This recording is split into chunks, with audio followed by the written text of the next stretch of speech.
Shalom à tous, j'ai le plaisir de vous retrouver dans une nouvelle émission de la télévision du Machon Meir diffusée depuis Jérusalem. Ce cours est dédié à la mémoire de Ani Chana Bat Elian Miriam Zechona Livracha. En espérant que vous passez d'excellentes fêtes de Hanouka, le Rav Uri Cherki est avec nous aujourd'hui. Bonjour, Shalom. Bonjour, Samer.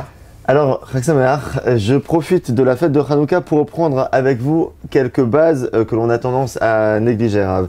Cette fête, dont le récit se déroule en moins 164 de l'ère vulgaire, célèbre la souveraineté retrouvée d'Israël, du peuple juif sur sa terre, mais également la victoire du judaïsme sur la pensée helléniste grecque. Notre héritage, justement, la Torah, avait connu une traduction grecque à cette époque-là. Rav Uri Cherki, oui. La Septante. La Septante, exactement. Rav Cherki, puisque la Torah n'est pas un livre d'histoire, puisque sinon il n'y aurait pas besoin de citer tant de commandements, si ce n'est pas non plus un livre de loi, puisque à ce moment-là, pourquoi autant de récits? Et ce n'est pas non plus un recueil de morale et d'éthique, puisque c'est une des conditions sine qua non pour pouvoir l'étudier. Qu'est-ce que la Torah? La Torah, c'est tout simplement une parole. C'est la parole du Créateur qui se révèle à l'homme et qui entretient donc un dialogue. Et de ce point de vue-là, la Torah est fondamentalement différente d'une sagesse. Il faut se rappeler que les Grecs, quand ils ont rencontré pour la première fois la Torah, ont été ébahis. Pour eux, c'était un livre de profonde sagesse et à qui ils ont rendu un honneur très important en traduisant la Torah en grec pour qu'elle ait sa place d'honneur dans la bibliothèque d'Alexandrie, à côté des œuvres de Platon, d'Aristote et de tous les autres penseurs. Et cet honneur fait à la Torah par les Grecs, qui était le maximum de ce qu'ils pouvaient comprendre de la Torah, était du point de vue de la tradition d'Israël en fait un assassinat de la parole. C'est-à-dire si la Torah est traduisible en grec, si elle est interchangeable, si elle peut être introduite dans ce qu'on appelle le patrimoine commun de l'humanité, donc on n'a plus besoin de la personne à qui cette Torah est adressée. Or la Torah est une parole, elle est adressée au peuple d'Israël, elle donne une particularité à ce peuple.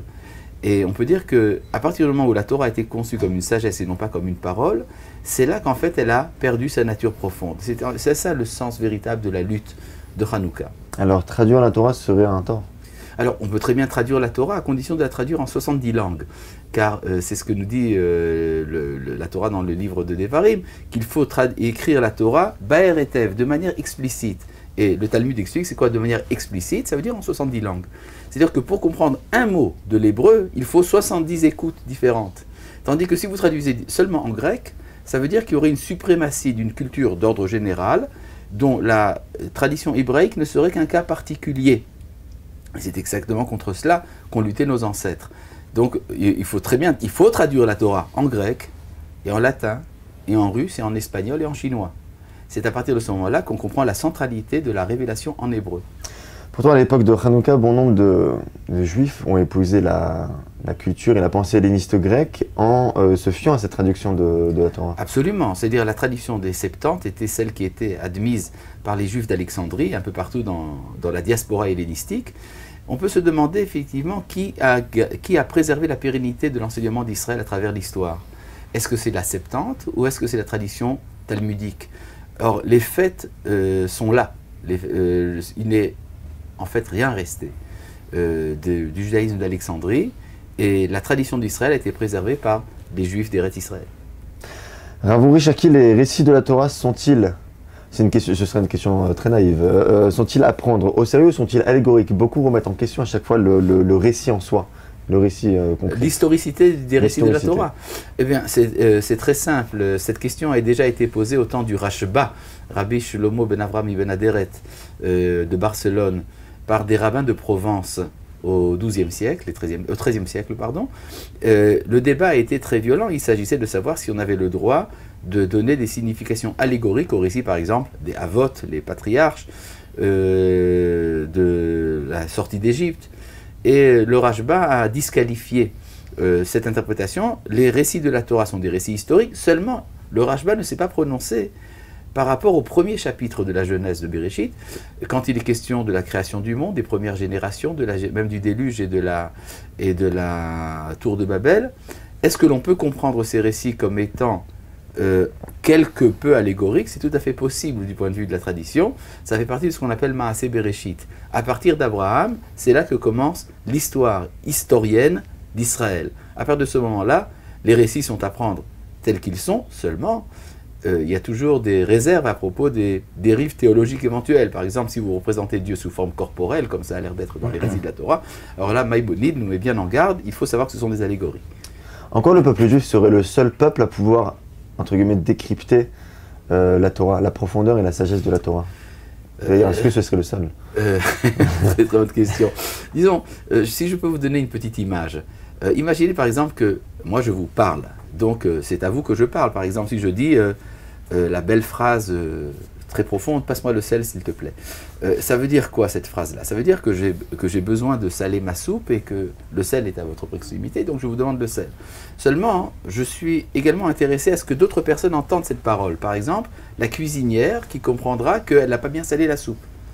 C'est-à-dire qu'il y aura si vous voulez, une parole directe et une parole indirecte. Alors, la parole directe est adressée directement par le Créateur à Israël, mais il sait très bien qu'on va l'entendre de tous les côtés. Alors, c'est-à-dire, cette écoute périphérique fait partie également de l'intention du Créateur. Il y a une différence entre la personne à laquelle est adressée la parole et la personne à laquelle c'est adressé indirectement. Du fait des multiples enseignements de la Torah, en quoi le peuple juif spécifiquement est-il garant de diffuser la morale dans le monde? La morale, si vous voulez, c'est une condition de la Torah. Nos Chachamim nous ont dit derrière Eretz Kadma la Torah, ce qui veut dire que la morale a précédé la Torah pendant 2000 ans. C'est-à-dire que la civilisation humaine antérieure à la révélation du Sinaï a dû d'abord acquérir la dimension morale. Une fois que la moralité a réussi, le Derech Eretz est arrivé à sa plénitude dans la famille des Avot, d'Abraham, Yitzhak et Yaakov, c'est à partir de ce moment-là que la Torah pouvait être donnée. Il est évident que ce n'est pas la Torah qui enseigne la morale, c'est la morale qui permet d'acquérir la Torah.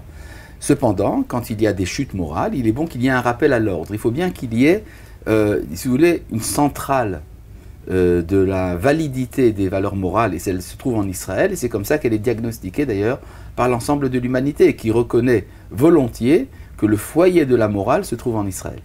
Le peuple d'Israël peut-il se passer de Torah? Est-ce que le peuple d'Israël peut se passer de Torah? C'est comme si vous me demandez, est-ce que l'on peut vivre sans manger? On peut effectivement ne pas manger pendant un certain temps et ne pas boire pendant un certain temps. Cela est tout à fait possible. Enfin, disons qu'à la longue, ça devient un peu difficile.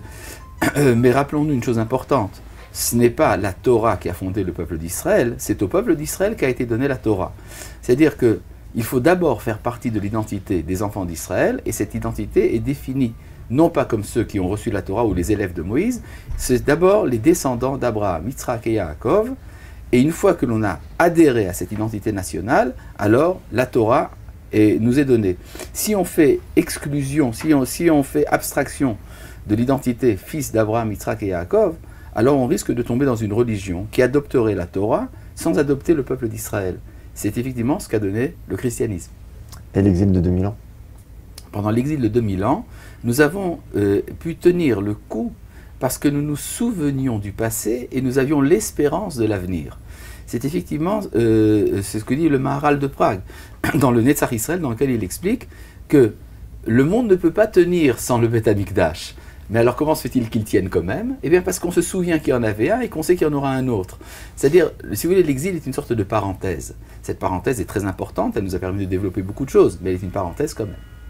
Il y a les 5 livres de la Torah, Ravuri Cherki, Bereshit, Shemot, Vaikra, Bamidbar, Devarim. Et ensuite, nous avons le livre des juges, des prophètes, des rois, qui font entièrement partie de ce qu'on appelle le codex du Tanakh, Torah, Nevim, Ketuvim. Ce sont également des paroles divines. En quoi cela diffère-t-elle, ces paroles, du reste de la Torah, sachant que ce sont aussi des paroles divines? Y a-t-il un ordre d'importance dans l'apprentissage de la Torah? Bon, en fait, vous le savez, il y a un ordre d'importance. Disons comme ça, si on va essayer d'être un peu schématique, Moïse est appelé par nos Chachamim maître en sagesse, et maître en Torah, et maître en prophétie. Av bechokma, av betorah, binvoa. Le Rav Kook explique que ça veut dire qu'en fait, il y a deux écoles qui sortent du même Moshe. Il y a l'école des prophètes et l'école des Chachamim, des sages.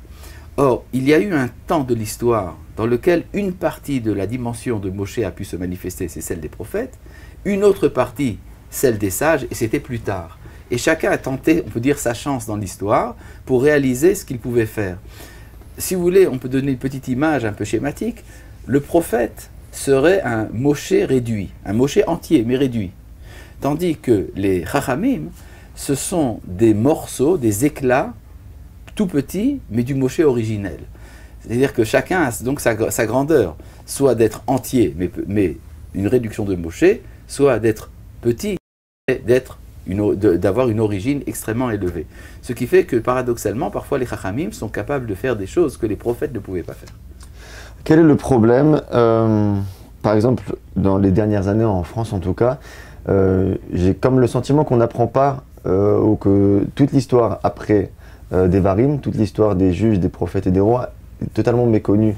En tout cas dans les écoles et dans les jeunes publics, ou mal enseignée, ou oui, on peut enseigner. On peut dire c'est que en fait, le Tanakh, la Bible, nous présente une réalité historique existentielle très différente de ce qui est vécu par exemple dans le monde des yeshivot ou des communautés juives de Gola. Et il est très difficile pour quelqu'un pour qui c'est tout son monde, pour qui la yeshiva et la synagogue seraient tout son monde, de s'identifier avec le style de vie qui nous est présenté par le Tanakh. Donc il y a une sorte d'hésitation, de prudence par rapport à l'introduction de l'étudiant dans ce monde. Mais en fait, le résultat est catastrophique parce que c'est ça qui fait que l'on n'est pas sioniste parfois. C'est-à-dire le sionisme a toujours été vivace dans le peuple juif, dans toutes les communautés du monde où on étudiait le Tanakh. Et ce n'est que dans les communautés où le Tanakh a été un peu délaissé que l'antisionisme a pu croître. Rabbi Cherki, dernière question. En tant que juif, en tant qu'hébreu, doit-on se fier à d'autres sagesses et à d'autres philosophies que celles apportées par le... Je crois que je n'apporterai presque rien aux étudiants de la Torah en disant que le Talmud nous a déjà dit que si on nous dit qu'il y a de la sagesse parmi les nations, il faut le croire. Qu'il y a de la Torah parmi les nations, il ne faut pas le croire. Donc s'il y a une sagesse chez les nations, et la sagesse est quelque chose d'universel, pourquoi ne pas l'apprendre chez les nations? Le Talmud nous dit que nous aurions dû non pas apprendre chez les mauvais parmi les nations, mais kametukanim shebahem, chez les meilleurs d'entre eux. Ce que veut dire qu'il y a donc également une exigence d'apprendre ce qu'il y a de bénéfique et de bon chez les nations. Cela ne veut pas dire que cela vient remplacer la Torah. La Torah est irremplaçable, mais elle s'ajoute de manière, si vous voulez, un peu comme les bijoux d'une mariée. Elle ajoute les choses valables parmi les nations. Merci beaucoup pour cet éclairage. Je profite de cet éclairage pour vous souhaiter à tous, vous qui nous regardez, d'excellentes fêtes de Hanouka Sameach. On se retrouve très bientôt pour une prochaine émission.